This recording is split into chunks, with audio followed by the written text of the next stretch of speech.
Yeah, please tell us your feedback about what we have discussed, what we have presented to you, and how do you feel about it?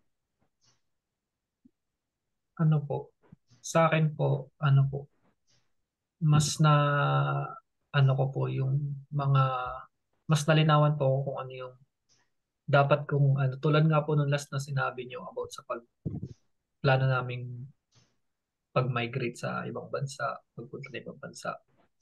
Mas inisip ko po kung ano rin po yung mga pwedeng mangyari kung sakaling hindi masunod nga yung mga plano namin sa ano, sa yung parang ini-expect namin na mangyari. Kasi Mm. may mga ganun pong ano eh, pagkakataon na kung ano yung iniisip mo na ano is minsan hindi ganun yung nangyayari. Yes. Yung inaakala mong ganito, hindi pala. Tulad na lang po dito sa Japan po. Na ano ko rin po yung sinabi niyo na hindi lahat ng nandito, mga Pinoy, is okay yung buhay. Marami rin po kasi dito na kahit nakapag-asawa ng mga Hapon, naghihiwalay, and then ang nangyayari po, yung mga taxes nila dito, hindi nila na po provide. Kahit na nandito sila, yung iba walang ipon. Mas ano pa nga po eh, may ano pa ako na parang nagagawa kong makapunta dito, makapunta doon. Yung ganun po. Unlike sa kanila na kahit trabaho sila ng trabaho, hindi sila makapag-ipon, makapag-invest man lang para sa ano nila, sarili. Mga ganun po. So, hindi sigurado no? Hindi guarantee Opo. na pag nasa abroad ka, gaganda buhay mo.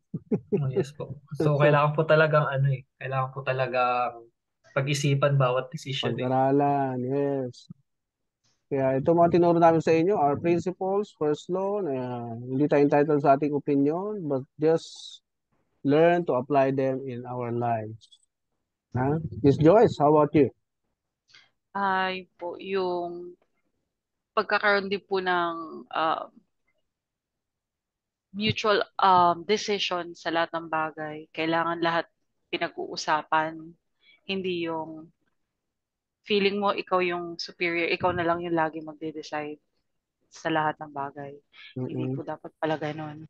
Yes. Kasi yung mga tiny details, tiny uh, problems na hindi na pag-uusapan, doon po talaga nagsa-start yung hanggang sa naiipon. Mm. Yun po yung nakakatakot kasi na Mm.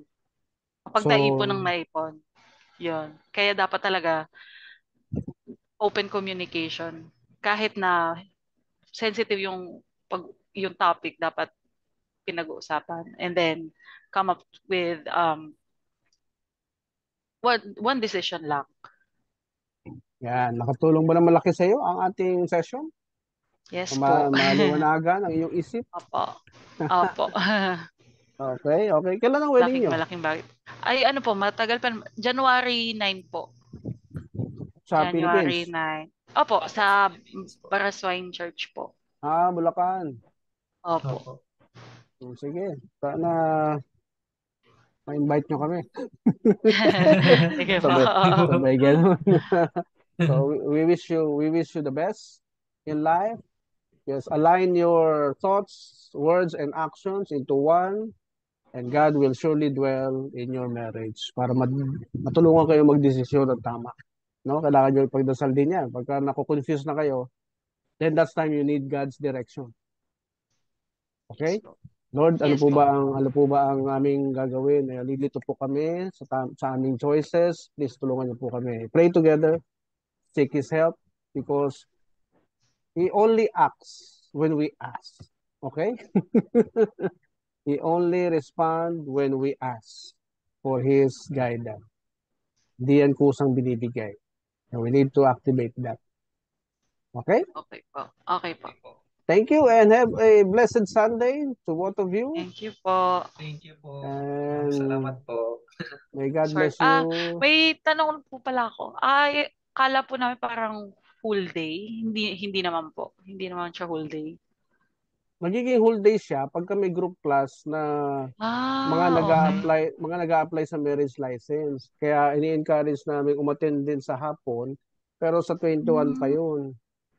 Kasi Okay. itong pre-K na in-enrollan nyo is only for church requirement, di ba? Okay, okay Opo. po. Pag nag-apply na kayo ng marriage license sa City Hall, we also do that Mhm. on a separate day. Okay po. Unless you paid for another session na whole day Mhm. Okay po. privately. Mm. Lalo na kasi ngayon Sunday family day namin. So napagbigyan lang kayo because si Father Dan available at binata Thank you pa siya. po. Binata pa siya for now. Oh. Nawawala signal niya minsan. I have to take over para hindi kayo maghintay. Thank Okay? you so much po. Thank Thank you you so much po. po. Bye-bye. See you Maraming Salamat po. salamat po. soon. Thank Thank you Bye-bye. you po. po. Bye.